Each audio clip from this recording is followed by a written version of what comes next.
My toddler brought his toys when we ate supper here, and one of his toy cars fell off the table.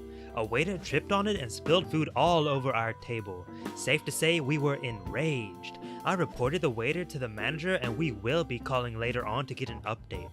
If you don't like getting food spilled all over your table, then I don't recommend eating here. What? Your waiter tripping was an accident. And it wouldn't have even happened if you didn't bring your accident with you when you came to eat. Was that too harsh? That was a little harsh. I'm sorry. Anyway, let's get into the first episode of Insane People of Facebook. I pay to enter your septic tank for an hour at a time. $150. Of course it's Alabama. Some might judge me for this, but it's what I enjoy. I will pay you $150 an hour to bring my equipment in and gain access to your septic tank. I then have my associate close the tank after I have set my tripod and camera up. Believe it or not, it's a great place to reflect. Yeah, I bet. Thank you for your time, and please don't contact me with judgmental assumptions. Serious inquiries only, please. I mean, it's weird, but that's easy money for me. I hope Mrs. Johnson is at the reunion. She was the best teacher / my favorite of all of CHS. Yeah, I had her too. What the fuck, that lady was your favorite teacher? She a bitch, cause of her I had to take summer school. And then Mrs. Johansson shows up.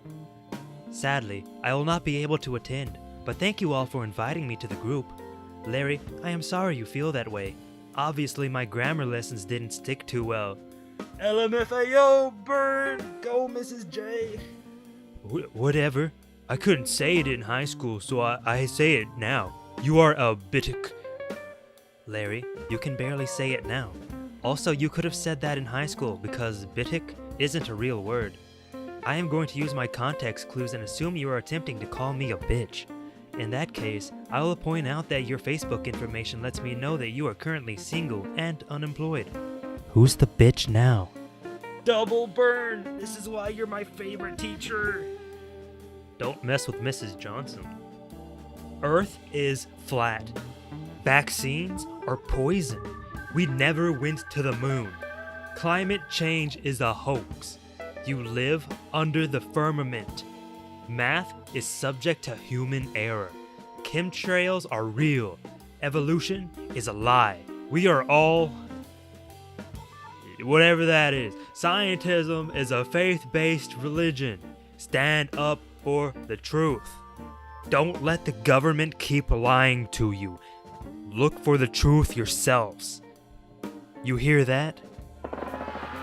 That's the sound of a revolution starting.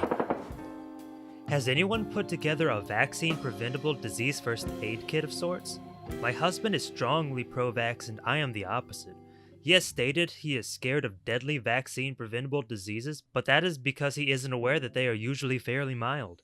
I'm thinking maybe if I come up with a kit with natural treatments to show I am prepared if disease strikes, that it might not be as scary for him. I would like to come up with a cheat sheet for each disease that would list symptoms to look for, to show just how mild they can be, and then how to treat it.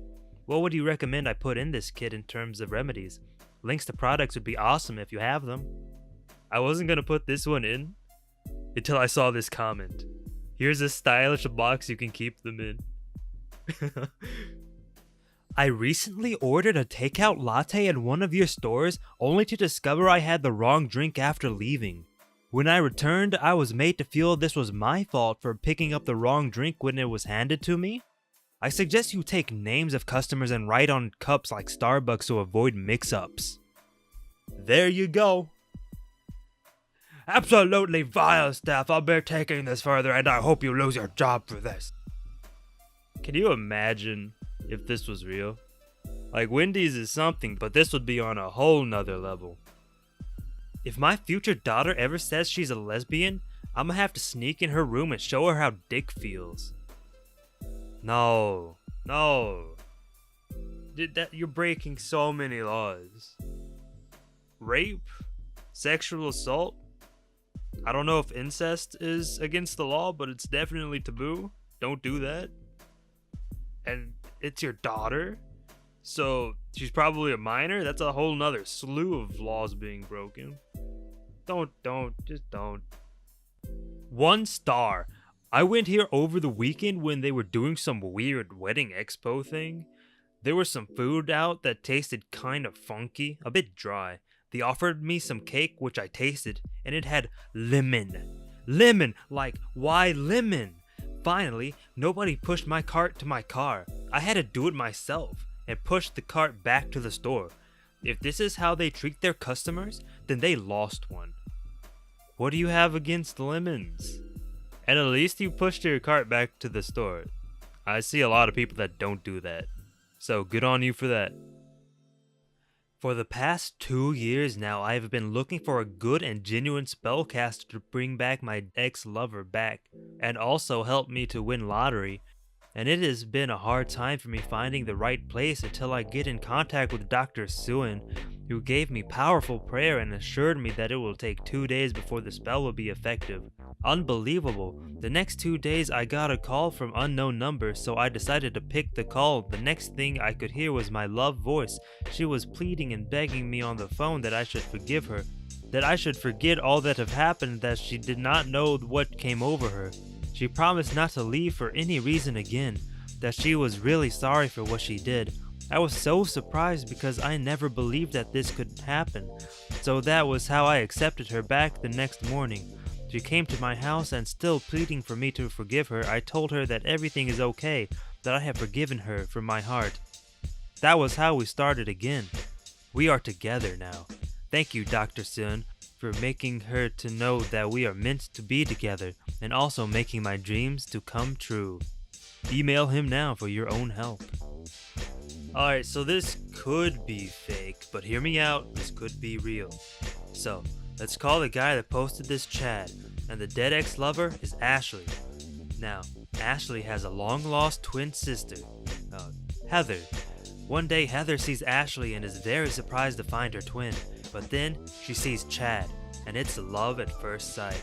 She knows she has to do whatever it takes to get with him, so she instantly makes a plan to get rid of Ashley so she can be with Chad. Skipping ahead a bit, Heather kills Ashley and convinces Chad that she can bring Ashley back from the dead, telling him that she's a witch, without revealing what she looks like. Chad agrees, and after 2 days, Heather poses as Ashley, tricking Chad into thinking that she is his dead lover, and they lived happily ever after. The end. Looking back, this story that I made really kinda sucks. But here we are. And that wraps up the first episode of Insane People of Facebook. This one was a ride. But thanks to everyone who has stuck around to watch the whole thing. The fact that anyone really enjoys my content is just an insane thing to think about. And I hope you will stick around for more.